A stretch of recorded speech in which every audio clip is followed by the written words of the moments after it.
Hi friends, today we are going to solve a very frequent question, a very important question of gravitation chapter class 9th. So here's the question. A stone drops from the edge of the roof. It passes window of 2 meter high in 0.1 second. How far is the roof above the top of the window? तो हम पहले इसकी figure बना लेते हैं कि ये हमें क्या कहना चाहता है. So let us take कि ये हमारे पास एज है, रूफ की एज है, ठीक है, और यहाँ से ये विंडो है. अब जो बेसिक इसमें गलती होती है कि ये 2 मीटर क्या दिया हुआ है, हम ये नहीं समझ पाते हैं. तो 2 मीटर इसमें जो दिया हुआ है वो हमें विंडो की लेंथ दी गई है. ठीक है, देखिए अगर ये आपका घर है तो उसमें ये विंडो की भी तो कोई लेंथ होगी, तो ये हमें वो विंडो की लेंथ दी गई है 2 मीटर. तो दैट मीन्स ये वाला जो हमारा एरिया है ये 2 मीटर है. और हमें हमसे पूछा क्या गया है, हमें ये वाला एरिया निकालना है कि ये जो रूफ है वो विंडो से कितना ऊपर है, हमसे ये पूछा गया है. तो उसके लिए हमें क्या करना पड़ेगा, let us first of all mark this as A, B and C. तो हमें जो BC जो गिवन है, BC हमें दे रखा है 2 मीटर और हमें निकालना है AB. तो can we say AB is equal to x. हमने AB को x लेट कर लिया है. अब अगर AB x है, BC हमें 2 गिवन है, तो हमें निकालना क्या है, हमें निकालना है AB. तो AB को निकालने के लिए क्या हम ऐसे कर सकते हैं, अगर हम पहले AC की इक्वेशन देखें, AC मतलब ये पूरी लेंथ अगर हम देखें तो वो ये हो सकती है 2 + x मीटर्स. हाँ, तो अब हमें टाइम देखो, हमें टाइम भी दिया हुआ है. अब हमें टाइम किस चीज का दिया हुआ है, टाइम हमें पूरी लेंथ का नहीं दिया हुआ है. टाइम हमें सिर्फ इतना बताया हुआ है कि इस विंडो को, मतलब ये 2 मीटर को पास करने के लिए उसको 0.1 सेकेंड लगा है. ठीक है, हमें नहीं पता उसने AC कितने में पार किया, AB कितने में पार किया. तो हमें ऐसी ही 2 इक्वेशंस बनानी पड़ेंगी ना जो हमारे पास नोन है. हमारे पास सबसे पहले विंडो की लेंथ नोन है, ठीक है, उसके बाद हमें विंडो का टाइम नोन है कि उसने 2 मीटर्स 0.1 सेकेंड में पार किया. तो पहले हम इक्वेशन किस किस के लिए बनाएंगे, x के लिए बनाएंगे और 2x के लिए बनाएंगे. क्योंकि इसका तो हमें, अगर हम मान लो 2 मीटर के लिए इक्वेशन बनाते हैं तो इक्वेशन हम कौन सी बनाएंगे, इसमें हम second law of motion use करेंगे. S is equal to ut plus half AT². अगर हम सेकेंड वाले के लिए बनाते हैं तो ut तो टर्म कट जाएगी, बिकॉज वी नो दैट हमने उसे ड्रॉप किया है, कोई भी इनिशियल वेलोसिटी नहीं है. A हमें पता ही है, हम 10 ले लेंगे और T भी हमें दिया हुआ है. तो ये तो प्रॉपर सॉल्व है सेकेंड वाले इक्वेशन के लिए. 2 हमें दिया ही हुआ है, हाफ A हमें पता ही है 10 और T हमें पता ही है. तो ये तो हमारे पास पूरी सॉल्व्ड है. तो हम एक सॉल्व्ड इक्वेशन को दोबारा सॉल्व क्यों करेंगे, इसलिए हम निकालेंगे AB, क्योंकि हमें x निकालना है. इसलिए ऐसी 2 टर्म्स जिसमें x आ रहा हो, हम उन्हीं 2 टर्म्स को सॉल्व करेंगे by taking the equation second law of motion. तो कैसे सॉल्व करेंगे, सबसे पहले AB के लिए हम लिखते हैं x.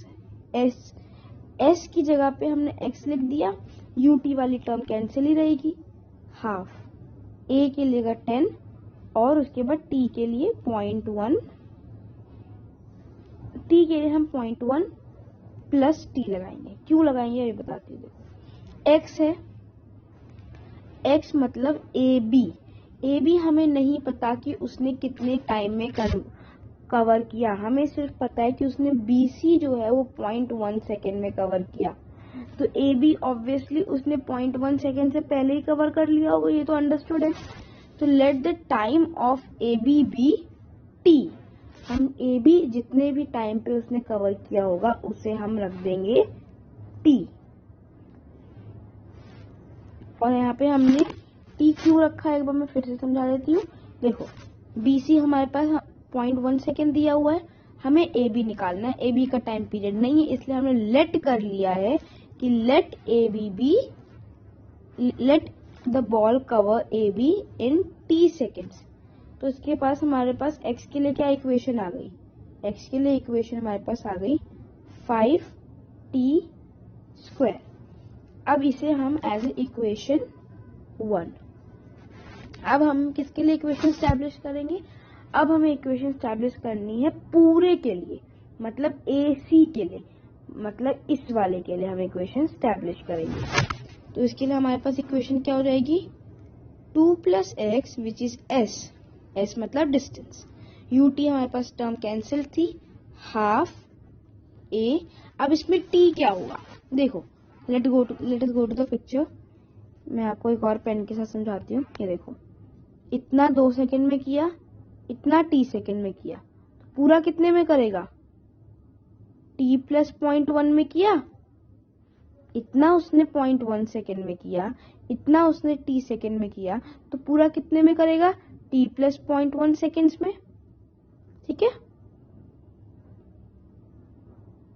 तो हमारे पास टाइम जो इसके लिए आ जाएगा तो क्या होगा, टाइम हमारे पास इसके लिए जो आएगा वो होगा t + 0.1 whole square, because t time उसने ए बी को कवर करने में लगाया और 0.1 सेकेंड बी सी को कवर करने में लगाया।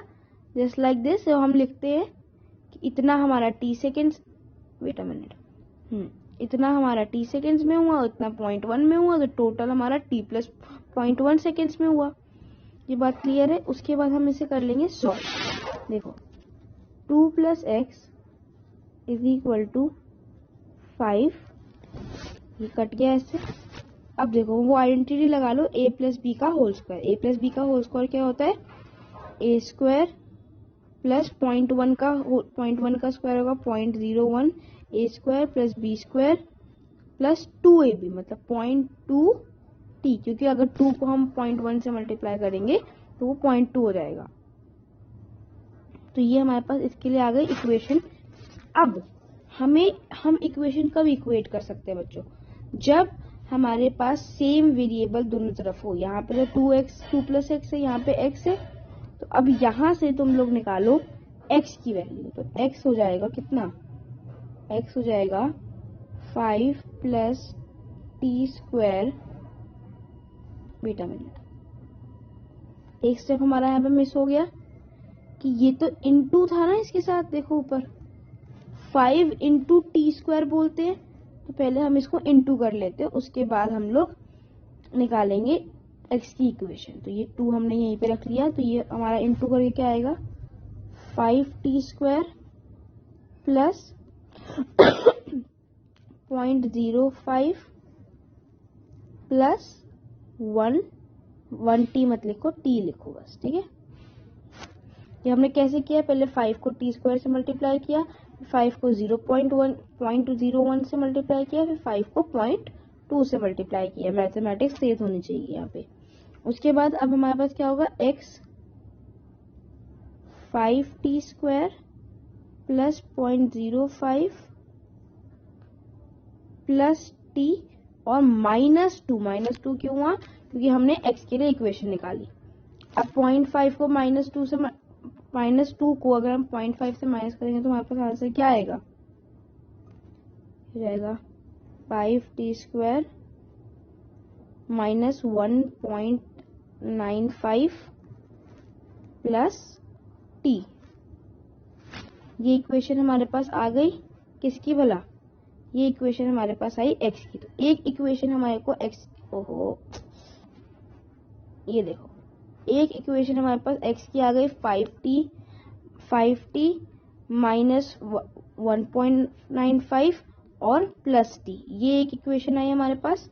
और एक इक्वेशन हमारे पास पहले भी आई थी जिसको हमने 1 लिखा था, दैट वाज 5t²।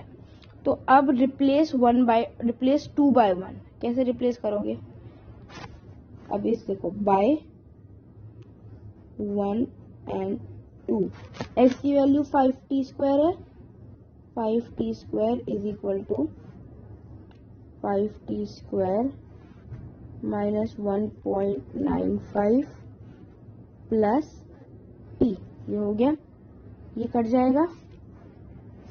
अब t हमारे पास कितना आ जाएगा, t is equal to 1.95।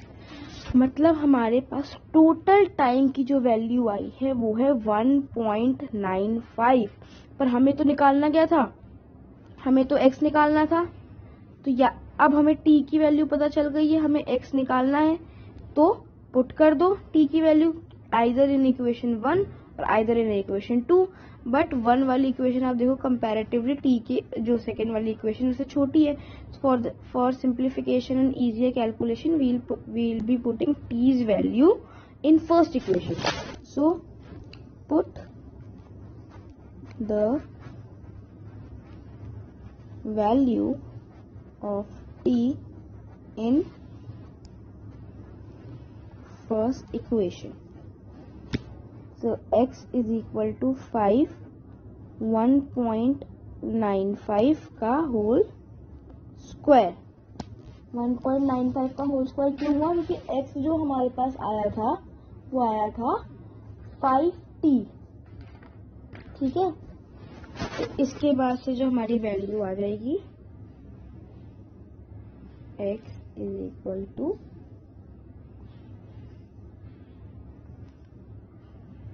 19.04 approx तक आएगी हमारी वैल्यू। इसका मतलब जो हमारा रूफ कितना ऊपर है विंडो से, तो हमारा जो रूफ है वो विंडो से 19.04, 19.4, इस पे 19 कई जगह 5 दिखेगा, जिन लोगों ने 9.8 ले, मतलब 19 वैल्यू है वो 19 मीटर अबव है। एक बार इसको फिर समझते हैं, हमने क्या किया, हमें निकालनी थी ए बी वैल्यू, हमें दिया है बी सी जो है वो 2 सेंटीमीटर है, और हमने क्या लेट कर दिया A B is equal to X. तो ए सी हमारे पास क्या हो गया 2 प्लस एक्स। तो हमने अब x के लिए इक्वेशन s एस्टैब्लिश की। हमने x के लिए पहली इक्वेशन हमारे पास आई 5x is equal to 5t square. Second equation हमारे पास आई x is equal to 5t square minus 1.95 plus t। फिर हमने x की वैल्यू जो हमारे पास 5t स्क्वायर आई थी हमने उसे सब्स्टिट्यूट कर दिया, दोनों वैल्यूज कट गई, t हमारे पास 1.95 आ गया और उस t को हमने फर्स्ट इक्वेशन में रिप्लेस कर दिया। This was all. इसमें थ्योरी भी थी, हमें समझना था ये क्वेश्चन क्या कहना चाहता है। इसमें हमारे पास कॉन्सेप्चुअल थ्योरी भी थी, और इसके बाद हमारे पास इसमें जो समझने की चीजें हैं, जो कैलकुलेशन बेस्ड चीजें हैं वो भी थी। तो this is a very nice question जो मोस्टली सीबीएसई अपने पैटर्न्स में डालता है। तो आई होप आपको ये क्वेश्चन समझ आया होगा। Do practice it and thank you for watching this video and like, share and subscribe to my channel. Bye.